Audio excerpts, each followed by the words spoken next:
بسم اللہ الرحمن الرحیم اللہم صلی علی سیدنا و مولانا محمد وعلی آل سیدنا و مولانا محمد وبارک وسلم۔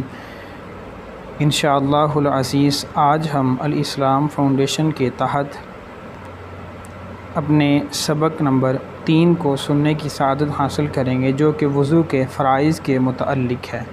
احباب ذی وقار، اسلام نے انسان کی شخصیت کو نکھارنے کے لیے اور انسان کا جانوروں کے ساتھ امتیاز کرنے کے لیے، فرق کرنے کے لیے اور حفظان صحت کے لیے اور وبائی امراض سے بچنے کے لیے اسلام نے ہمیں عمدہ طہارت کا یہ تصور عطا فرمایا، اور طہارت کے اندر وضو کا یہ اعلیٰ طریقہ ہمیں عطا فرمایا۔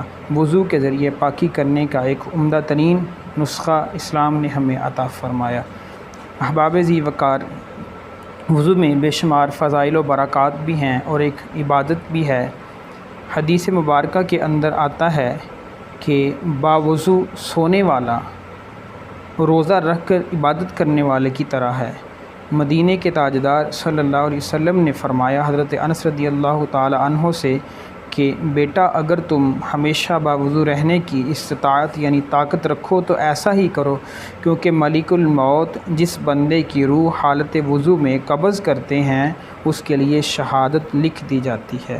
اور سرکار مدینہ علیہ السلام نے فرمایا کہ بروز قیامت میری امت جب اٹھے گی تو اس کے اعضاء جو وضو کے اندر وہ دھوتے تھے وہ چمکدار اور روشن ہوں گے۔ تو حضور نے فرمایا جس سے کہ یہ طاقت حاصل ہو تو وہ چاہے اپنی چمک زیادہ کرے، یعنی کہ زیادہ وقت اپنا باوضو رہ کر گزارے۔ احباب ذی وقار، وضو کے فرائض کے متعلق سنیے کہ وضو کے اندر 4 فرائض ہیں۔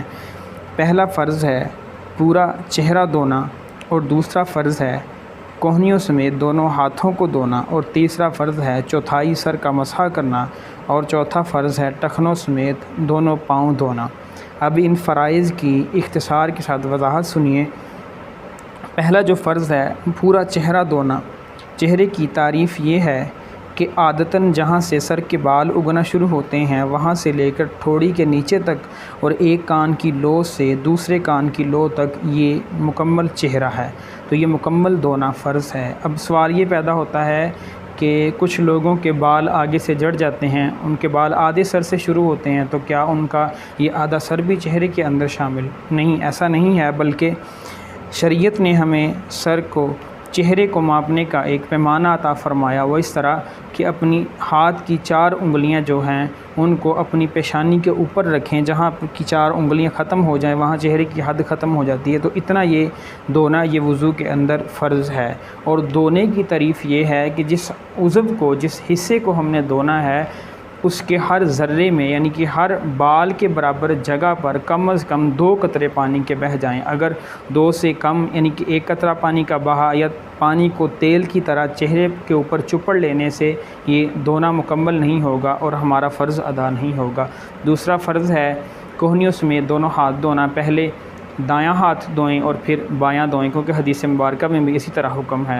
اور اس کے بعد چوتھائی سر کا مسح کرنا۔ مسح کرنا سے مراد ہوتا ہے کہ ہاتھ کو تر کر کے کسی جگہ کے اوپر پھیرنا یا رگڑنا، یہ مسح کی تعریف ہے۔